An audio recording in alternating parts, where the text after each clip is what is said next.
बिस्मिल्लाहिर्रहमानिर्रहीम। नाज़रीन अस्सलाम वालेकुम, मैं हूँ इमरान वसीम। नाज़रीन, ईमान ज़ैनब मज़ारी और उनके शौहर अली हादी चट्टा की रिहाई से मुतल्लिक जो इस्लामाबाद हाई कोर्ट में समाअत हुई है,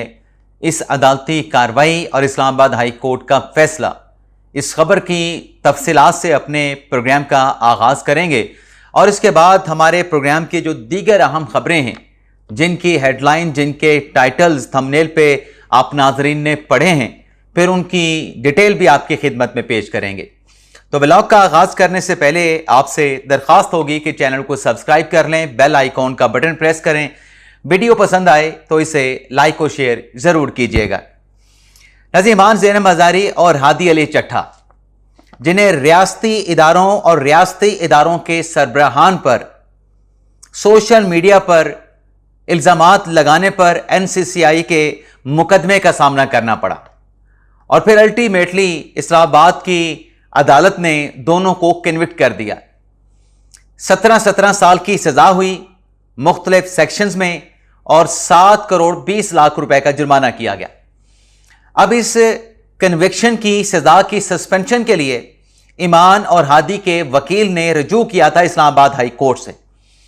लेकिन इस्लामाबाद हाई कोर्ट ने मरकजी अपीलों पर तो नोटिस कर दिया, लेकिन जो सजा की मौतली की दरख्वास्त थी उस पर कोई फैसला नहीं हो सका। तो सुप्रीम कोर्ट में गए। अब 20 जुलाई को जो अदालत उज़्मा में आखिरी समाअत हुई है, उसमें हुकूमत की तरफ से, एडिशनल अटॉर्नी जनरल की तरफ से अदालत को यह बताया गया कि आज यानी 24 जुलाई को इस्लामाबाद हाई कोर्ट में ईमान और हादी अली चट्टा की सजा मौतली की दरख्वास्तें समाअत के लिए मुकर्रर कर दी गई हैं। तो 20 जुलाई को सुप्रीम कोर्ट में तो कोई कार्रवाई ऐसी नहीं हो सकी जिससे कोई फैसला सामने आता। अलबत्ता मुकदमे को अदालत उज़्मा में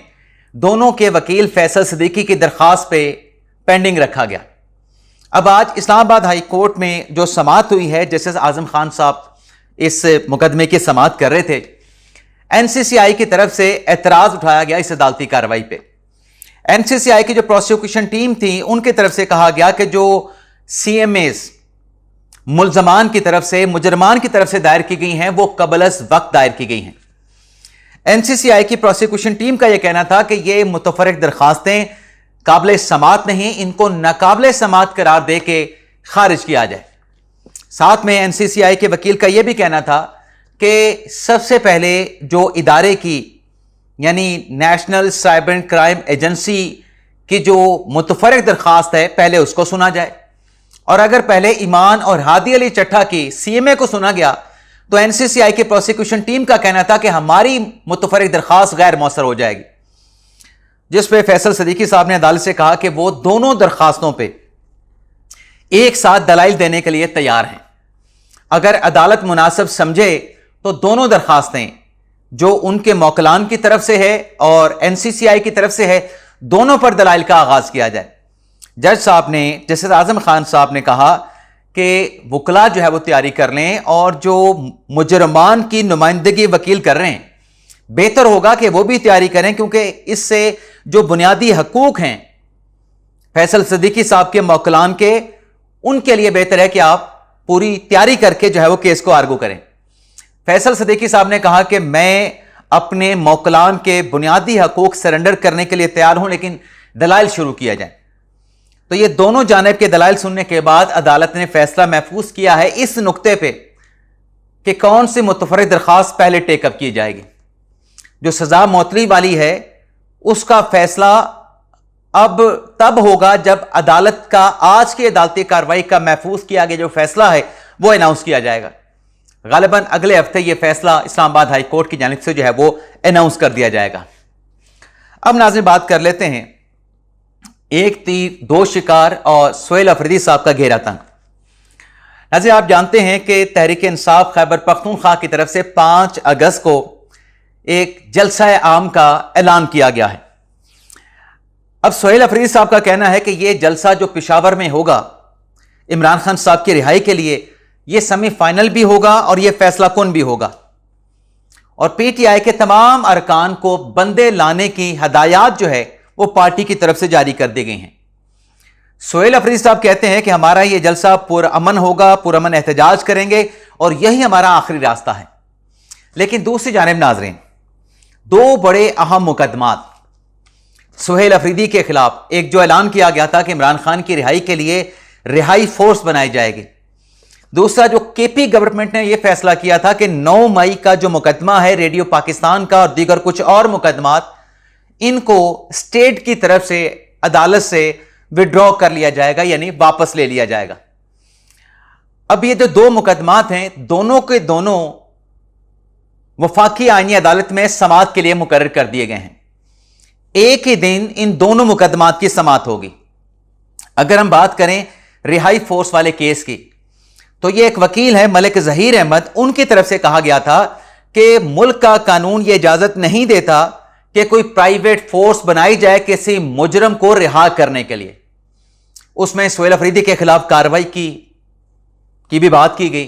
तो इस पर वफाकी आईनी अदालत जो है वो सीएम खैबर पख्तूनख्वा को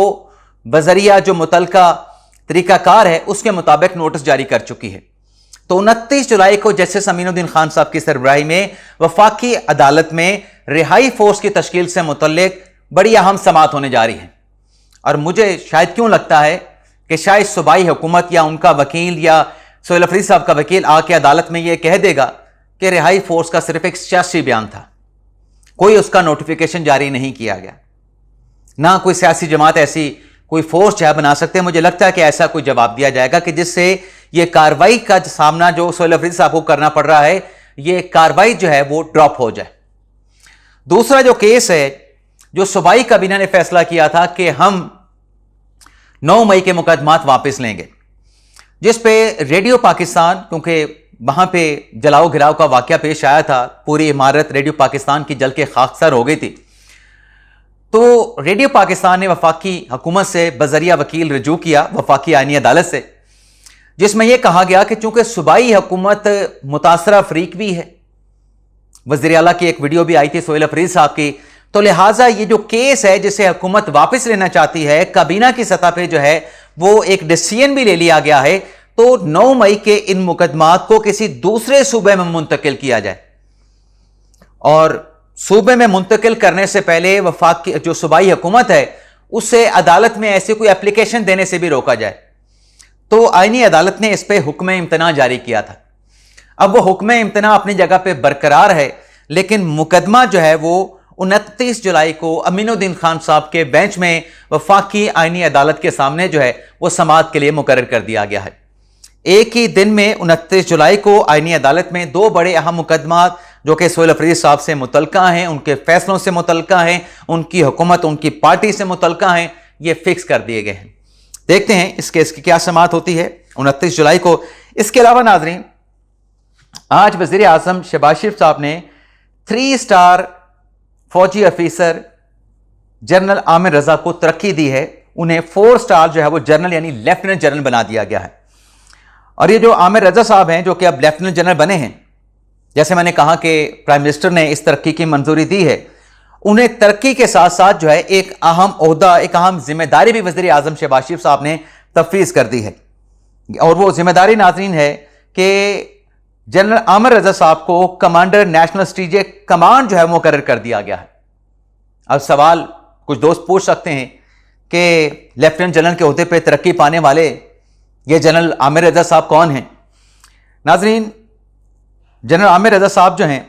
ये हिलाल इम्तियाज़ मिलिट्री भी हासिल कर चुके हैं, सितारा बिसालत भी इनके पास है, और लेफ्टिनेंट जनरल के ओहदे पे तरक्की पाने से पहले ये chief of general staff GHQ में अपनी जिम्मेदारियां सर अंजाम दे रहे थे। और ये बड़ा अहम ओहदा होता है, इसे भी आप फौज का दिल कह सकते हैं, हार्ट कह सकते हैं। और इससे पहले हैवी इंडस्ट्री के सरबराह भी रह चुके हैं टेक्सला में, आर्म कोर के सरबराह भी रह चुके हैं, और दीगर आला ओहदों पर भी अफवाज पाकिस्तान में ये अपनी जिम्मेदारियां सर अंजाम दे चुके हैं। तो उनके वसी तजर्बे और काबिलियत को देखते हुए मेरिट पर जो है, और अफवाज पाकिस्तान में जितनी भी तरक्कियां या प्रमोशंस होती हैं वो काबिलियत और मेरिट की बुनियाद पे होती हैं। तो ये अहम जिम्मेदारी कमांडर नेशनल स्ट्रेटेजिक कमांड का उन्हें बनाया गया है, सरबराह बनाया गया है। तो उनकी काबिलियत और उनकी सलाहियतों और उनके वसी तजर्बे को देखते हुए उन्हें तरक्की के साथ इस आला ओहदे पे जो है वो नवाजा तो नहीं कह सकते, उन्हें तैनात जो है वो किया गया या उन्हें जिम्मेदारियां सौंपी गई हैं। اس کے ساتھ ساتھ ناظرین کیونکہ افواج پاکستان کا ہم نے ذکر کیا ہے تو ایک افسوسناک واقعہ بھی پیش آیا ہے ٹانک میں، جہاں دہشت گردوں نے سیکیورٹی چیک پوسٹ کو ٹارگٹ کیا ہے، اور اب تک کی اطلاعات کے مطابق اور آئی ایس پی آر کے اعلامیہ کے مطابق جو دہشت گرد تھے انہوں نے بارود سے بھری ہوئی گاڑی جو تھی وہ چیک پوسٹ کی دیوار سے آ کے ٹکرائی، اور ٹکرانے سے بارود سے بھری جو گاڑی تھی وہ پھٹ گئی، اور اس کے نتیجے میں 15 جو ہے بہادر سپوت جو ہے انہوں نے جام شہادت نوش کیا ہے، جس میں 12 افواج پاکستان کے جوان ہیں، 2 اس میں پولیس اہلکار ہیں، اور ایک محکمہ جنگلات کا ملازم تھا، سرکاری بندہ تھا، وہ بھی اس افسوسناک واقعے میں جو ہے دہشت گردی کے واقعے میں وہ بھی شہید ہوا ہے۔ تو آپ ناظرین دیکھ سکتے ہیں کہ قومی سلامتی کے لیے، ہم عوام کے تحفظ کے لیے جو سیکیورٹی اہلکار ہیں، جو سیکیورٹی جوان ہیں، وہ اپنی جانوں کے نذرانے پیش کر رہے ہیں، اپنا خون دے رہے ہیں اس دھرتی کی حفاظت کے لیے۔ تو کیسے ہو سکتا ہے کہ جو شہادتیں دے رہے ہوں ملک کی سلامتی کو، قومی سلامتی کو پروٹیکٹ کرنے کے لیے، ان کی ان قربانیوں کے ساتھ کیسے سمجھوتا ہو سکتا ہے؟ تو دہشت گردوں کے ساتھ کوئی کمپرومائز، کوئی مذاکرات نہیں، اور یہ آپریشنز بلا کسی تفریق کے آخری دہشت گرد کے خاتمے تک جو ہے افواج پاکستان پرعزم ہے کہ یہ آپریشن اسی طریقے سے جاری رہیں گے، اور عوام کی سپورٹ کے ساتھ دہشت گردی کے خلاف اس جنگ میں پاکستان کی فوج اور پاکستان کے عوام جو ہے وہ کامیاب ہوں گے۔ اب یہاں پہ چونکہ جنگ کا ذکر ہوا تو ایران امریکہ کی بات بھی کر لیں۔ ایک نئی خبر سامنے آئی ہے کہ امریکہ نے عراق کے ذریعے ایران کو عارضی جنگ بندی کی پیشکش کی، اور برطانوی میڈیا اس کو رپورٹ کر رہا ہے، جس میں یہ کہا گیا ہے کہ جو عراق کے وزیر اعظم واشنگٹن کے دورے پہ گئے، اس دورے سے واپسی پر انہوں نے تہران میں جو ہے وہ قیام کیا، اور اس عارضی جنگ بندی کی جو پیشکش ہے وہ ایرانی قیادت کو پیش کی گئی، لیکن امریکہ کی اس عارضی جنگ بندی کی پیشکش کو، یعنی ٹیمپریری سیز فائر کی آفر کو، ایران کی جانب سے مسترد کر دیا گیا ہے کہ عارضی جنگ بندی کی کوئی پیشکش قابل قبول نہیں، خطے میں اگر سیز فائر ہونا چاہیے تو پرماننٹ ہونا چاہیے اور تمام محاذوں پہ ہونا چاہیے۔ اور ایران کے وزیر خارجہ کا یہ بھی کہنا ہے کہ یہ جو نئے ثالث کے ذریعے آفر کی گئی ہے، پہلے بھی بہت سارے ثالث موجود ہیں، لیکن بات عارضی جنگ بندی کی نہیں، ایران مستقل جنگ بندی چاہتا ہے، یہ کہنا ہے ایرانی وزیر خارجہ عباس عراقچی کا۔